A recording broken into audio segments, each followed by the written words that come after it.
Hello, I'm Neil Robson, a member of the Wandsworth Historical Society, which is based in southwest London. During the last coronation year, the historian Gordon Kroll wrote, "There are moments of peculiar richness in a nation's life when a single event catches the emotions of its whole people." He was writing, of course, about the summer of 1953, but he drew parallels between that and the visit of George IV to Scotland in 1822. In this presentation, I shall be reassessing the unexpected success of that event, backed up by my thoughts on the legacies it has left behind, many of which we can recognise even today. Now, here's the wizard behind that extravaganza, a chap we all know, the author Sir Walter Scott. In 1815, he suggested to his friend, at that time the Prince Regent, that he should pay a visit to Scotland. When, in July 1822, Scotland heard that the newly crowned king would indeed be coming to Edinburgh the following month, it was convulsed with excitement. The last time a king had visited the country was during the English Civil War, and that was Charles II in 1650. But now, here was proof that Scotland was no longer merely a province of England somewhere up in the north. So the date is the 15th of August 1822, and the route from the port of Leith through to the centre of the city, you can see it's just an amazing scene. There's a triumphal arch on the right, masses, huge crowds, and look at the number of people precariously balanced on the top of the roofs to see the procession go by. There, to the bottom right, is the king standing in his landau. He'd caught sight of the multitudes up on Carlton Hill, and he stood up and he cried, "My God, how fine this is!" It was afterwards estimated that 1 Scot in 7 had been there, lining the route to see his entry. And here he is, arriving at Holyrood House to receive the keys of the city. And notice, there's the impresario touch of Walter Scott. All this gorgeous pageantry, the gold, the scarlet. On the right, seated on horse here, is one of the state trumpeters. And of course, we saw their successors last September at St James's Palace for the proclamation of King Charles III. Over towards the left, on a cushion, on the back of a horse, is the crown of Scotland, of which much more in a few minutes. 2 days after his arrival, the king held a men's-only levee. This portrait shows exactly how he did not look. It was well known that the king, of course on the instigation of Walter Scott, had ordered a tartan kilt in London. This caused a sensation amongst upper middle class Edinburgh, and the knock-on effect has provided a massive amount of employment for hundreds of tailors in the city. At the levee, naughty people laughed at the fact that the king's kilt was far too short, and looked on bemused when they noticed that he was wearing flesh-coloured tights, which were essential to cover the wretched state of the poor chap's bloated legs. But the gesture to wear Scottish attire created huge excitement.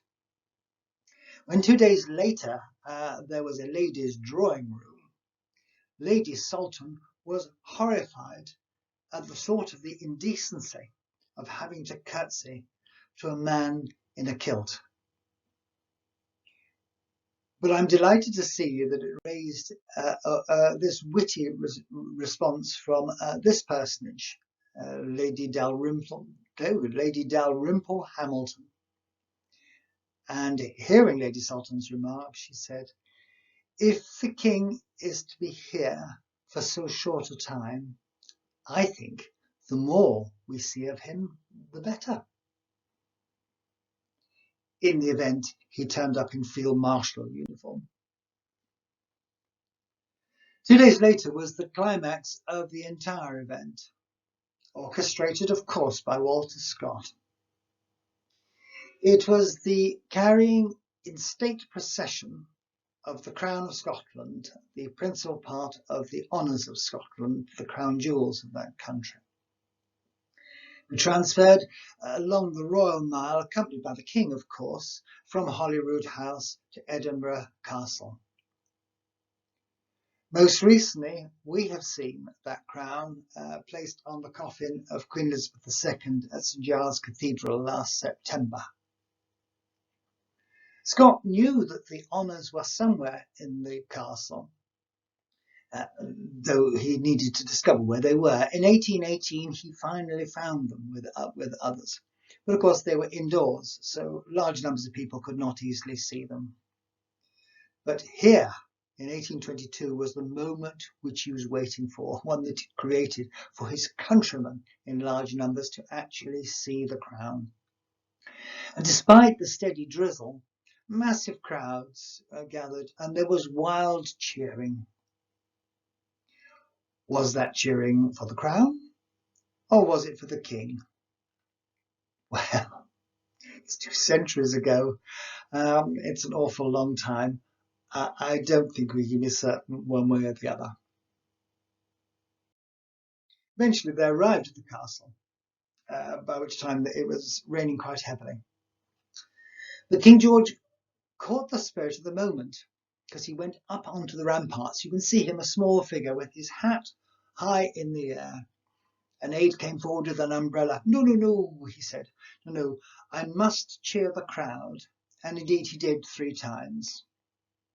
And it is said that the enthusiastic roar in response was so large that it could be heard miles away from the centre of the event. George's was a 2-week stay, and I've just touched on a couple of highlights from a very packed programme. He went to see a performance of Rob Roy in the theatre, and also he went to a traditional Scottish dance. I cannot think as a participant, I can only assume as an observer. But the point was that time and again he showed his delight at these events, which of course was reciprocated by those who were actually present with him. Not everyone thought it was a success, of course. The Times, which in that era was somewhat anti-monarchist, hit a sour note with its reporting. This is one of the quotes I found describing one of the state occasions. "The shouts of the people had nothing of enthusiasm. Apart from the visible gestures of the crowd, it was a cold rather than a warm reception." And that's mean-spirited. That's nasty. The Whig cartoonists, the caricaturists, had a fabulous time. This is the one that I particularly like. There is the king in all his loveliness on the right, leaning forward to kiss the pretty ladies. You'll notice the lady in the centre background is so dismayed that she's covering her face with her fan. I do quite like this chap on the left. He's Sir William Curtis, a former Lord Mayor of London who had accompanied the king on his visits to Scotland. And he was famous as an alderman for his simply gargantuan banquets. Hence the sporran, which was a turtle, shortly to be turned into soup. And you will notice his chain of office is a string of sausages.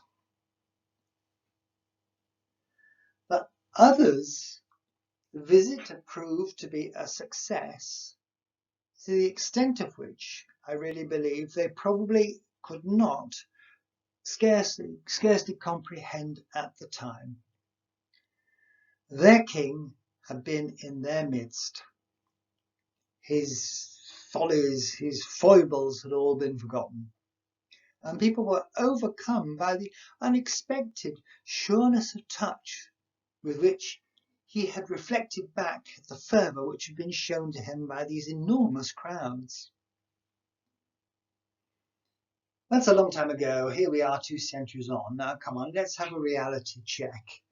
Wasn't this just a frothy crowd pull and not much more than that? No, I don't think so.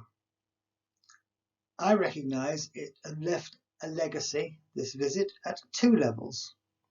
One was its impact on Scotland's self-esteem, and the other was its creation of a new concept of kingship. Scotland's culture first. Walter Scott had promoted the honours, most especially the crown, as a symbol around which all Scots could unite. And with the king visible amongst them, Walter Scott hoped that he could cast his country as an equal partner with England. Additionally, he'd rendered the tartan unthreatening to lowland Scots and to the English. Prior to the 1800s, the dress very much associated with Gaelic-speaking Highlanders, barbarians to a man. But now the kilt had been reinvented as Scotland's national dress. And as you can see from this advertisement, it continues to be so right down to the present day.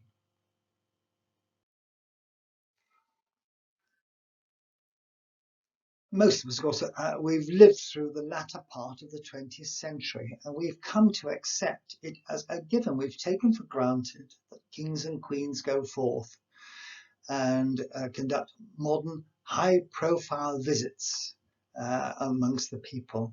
Here's just an example of Queen Elizabeth II on part of a tour of London just days after her coronation. And the routine objective of those high-profile visits is to shore up support and cement friendship. But this wasn't always so.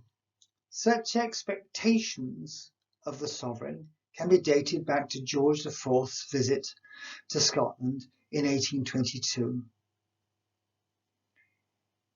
It may not have been fully appreciated at the time, but it was a game changer, both for Scotland's sense of identity and for our modern day idea of the British monarchy. There down the bottom is my email address. Do please contact me if you'd like to discuss any of the features in this presentation.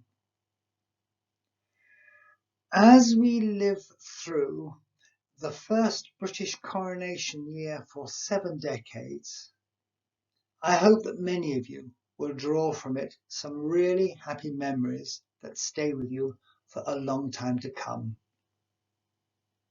Thank you so much for watching.